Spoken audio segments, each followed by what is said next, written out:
In today's video, I'm going to teach you how to add a parameter in Mixpanel.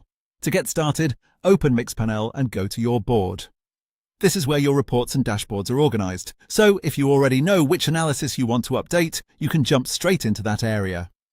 Once you're on the board, click on the report where you want to add the parameter. This is important because the parameter will be created and applied within the context of the report you're currently working on. After the report opens, look over to the right-hand side and find the Breakdown option. The Breakdown section lets you segment or organize your data using different properties, and that's where you'll be able to add something custom. Click on Breakdown to open the available options. From there, choose Create New. This is the option you'll use when the parameter or property you need doesn't already exist in the list. After clicking that, select Custom Event Property.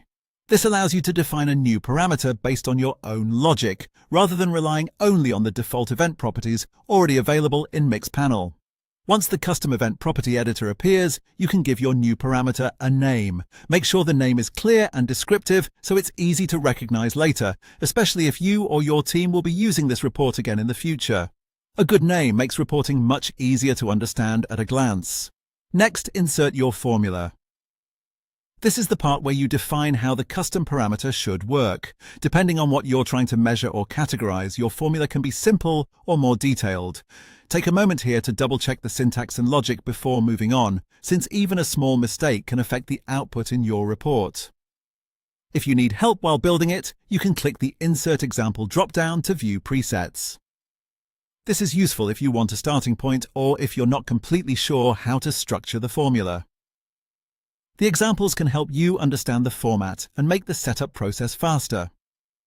After you've adjusted and refined everything the way you want, click Apply. Once you do that, the parameter will be added to your report, and Mixpanel will use it in the breakdown based on the formula you created. And that's it. You've successfully added a parameter in Mixpanel.